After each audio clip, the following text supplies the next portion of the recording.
In this episode, we're going to be talking about one of the most popular used motorcycles to buy, and that is the Kawasaki Ninja 650. This bad boy right here.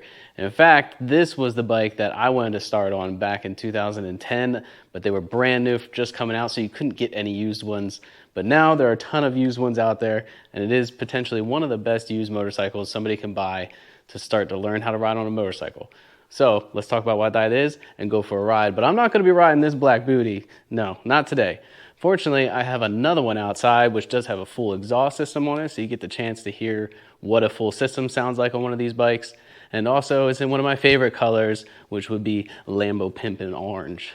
So let's go check it out.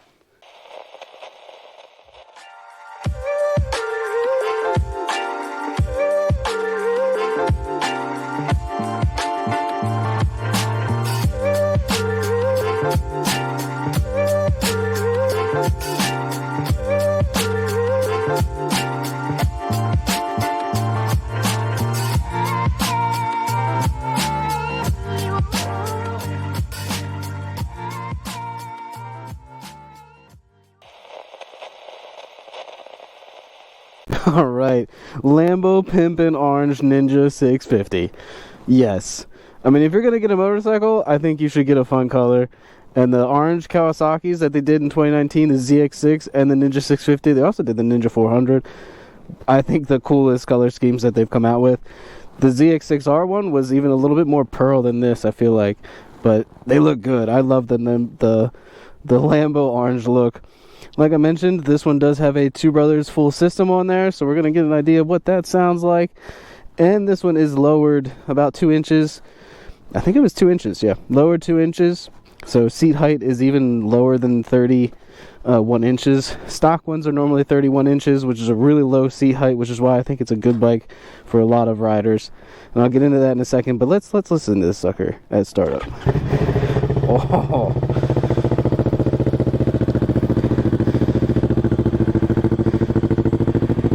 And this does have a DB killer in it too.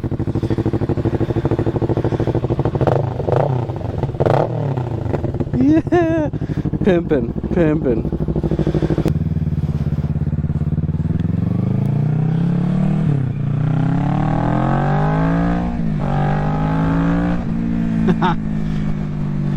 These new Ninja 650s feel really good. Like the old ones, they were still nice, but they didn't really have a whole lot of grunt down low. But the low end torque that these make now from 2019 and up feels so good.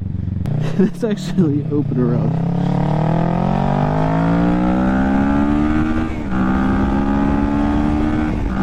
Like it, you know, it'll move. It'll move.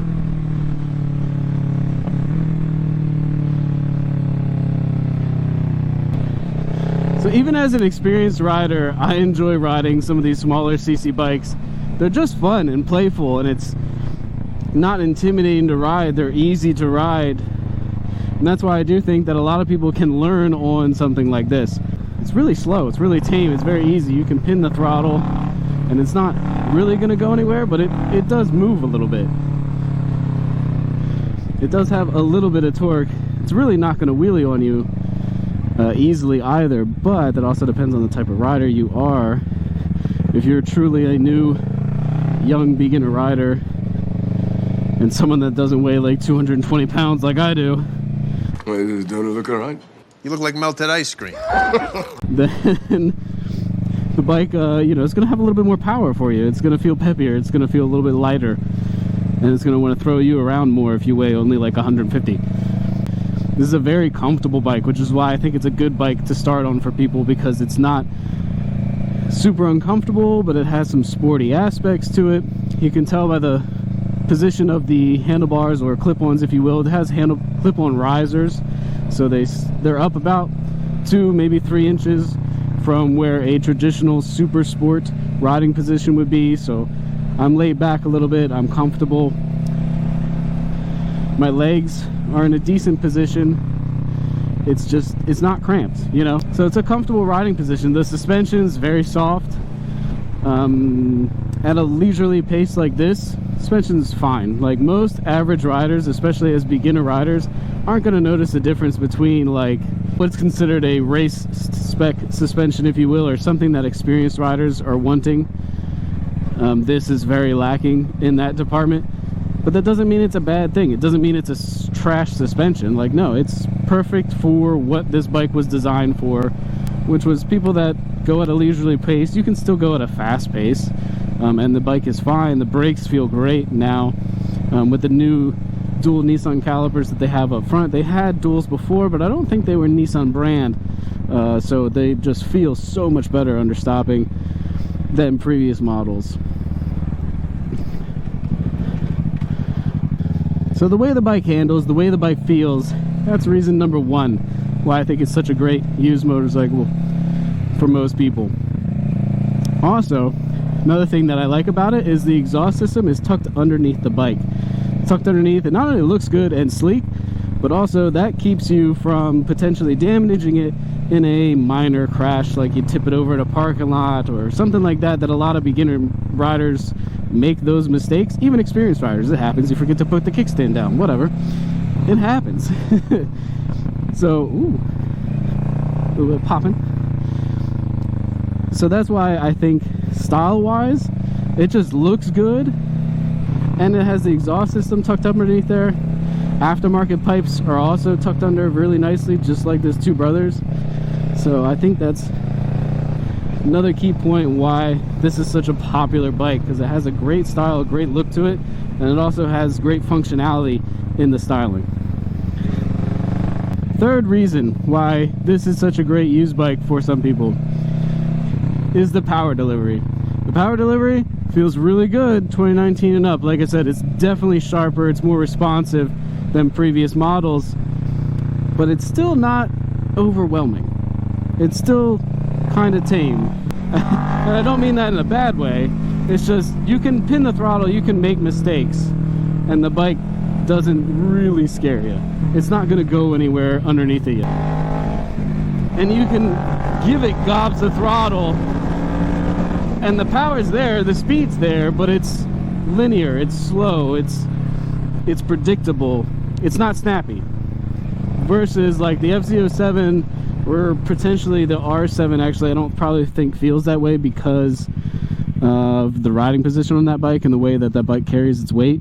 But the FZ07, you definitely can do some wheelies on that thing if you're not careful. The power delivery is a lot different. So that's why I think this one is better suited, or the Z650 is better suited for somebody because of the way the power is delivered. You can be in these lower gears, where on some bikes like the FZ07 I would have been doing wheelies right there. This one, not so much, which is nice. That means when you make a mistake or you're getting a little overzealous on a back road and you're just kind of pinning a little bit more than you used to, you're all right. But can you ride this at a fast pace? Oh yeah.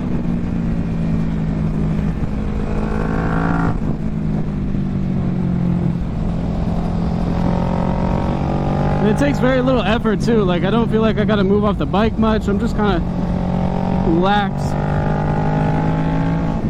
but it'll move.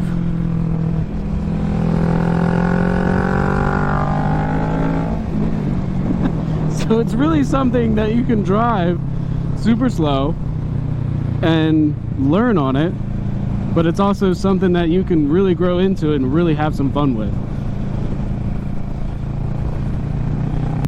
And two, correct me if I'm wrong, this one I do believe does have a slipper clutch in it. The FZ07 does not, or MT07 I think does now. But that is nice. That means you can kind of downshift into a corner and not have the rear wheel skip on you a little bit. It's controlled, which is really nice as a beginner rider, especially if you're on a bike that doesn't have ABS. This bike does, so it's not that big of a deal. But if you're on a bike that doesn't have ABS and you don't have a slipper clutch and you're doing some hard braking into some of these turns, you can lock up and slide the rear a lot. Again, not a big issue if you're somebody that grew up on dirt bikes. You're kind of used to that, you do it all the time. But for somebody that's never thrown their leg over a bike and is just not used to that feeling at all, having a slipper clutch and an ABS bike is a good choice. And currently, I think the ABS full bore, like KRT ABS edition, it comes in at 8,600 bucks. It's a little on the high side for a Ninja 650 or a 650cc bike, I'll agree. But you know, it's not bad, not bad. And the base model, if you don't want one with ABS, is I think starting at $8 grand for the 2023. So the fourth reason why this bike is super great for beginner riders, especially a specific type of rider, which would be a short rider, and is not comfortable with being on their tiptoes all the time. Starting out, that can be very intimidating for some people. The Ninja 650 has a very low seat height, 31 inches. That's almost as low as it gets for something that's kind of sporty like this. And you can throw a 2-inch lowering link on it and get it significantly lower than that. There's also, if you need to go super low, you can go lower than 2 inches. You can also, there's a lot of cushion in this seat, so you can shave the seat even more and go even lower. So this is definitely one of the lowest, like one of the bikes that you can do a lot of mods to get it to sit really low so that you can ride it. The actual owner of this bike is just over 5 feet. I don't recall exactly how tall she is, but just over 5 feet. She's not on her tiptoes anymore, but she's not fully flat-footed either. But at least she can handle it a lot better. Before, at stock height, I want to say she was like 5'4" or something like that. At stock height, she was on her tippy toes quite a bit, but it was manageable. Like, she could have done it, but she didn't feel super confident, so she wanted to lower 2 inches. Made a big difference. That's another reason why I think this bike is so great, because the R7 is significantly higher, and the FZ07 is taller than this as well. Alright, we're gonna wrap this video up here because I am stuck in traffic on a Sunday. Super fun, super fun. So, fifth thing that I think is so great about this motorcycle, or about the Ninja 650, is the fact that you can find some used ones very inexpensive. The first gen Ninja 650s, you can find those between probably like $2,500 to $3,500 as a high, depending on the year, how many miles, what kind of shape, obviously. But you can find those really cheap, and they honestly perform very similar to this as far as the suspension goes. The braking, seating position is the same, 31-inch seat height, and that's what makes the Ninja 650 such a great bike for beginner riders, or for people that at least have a little bit of riding experience with dirt bikes, because you can find them so cheap. The 2019 and up gen, you're not going to find those very cheap, anywhere between probably $6,000 and $8,000 for a used one right now, depending again on year and the mileage. But still, that's not that bad. I mean, that's a whole lot better than paying almost $9,000 for one, or like almost $10,000 out the door with tax tag and title. Finding a used one around $6,000 to $7,000 grand. Yeah, this is a good bike to go with. So that's it. That's the end of this video. Appreciate you guys watching. And in case you didn't know, we sell a lot of gear online and in store. So check out the links in the description below, where you can get helmets, jackets, gloves, exhaust systems, all kinds of great stuff for your motorcycle down there. And give us a like and subscribe. We greatly appreciate that too. We'll see you guys in the next video. I'm gonna go enjoy my day off a little bit more. Maybe I'll pick up a different bike and go for a ride. Who knows? The world is my oyster today. Just need to get away from traffic.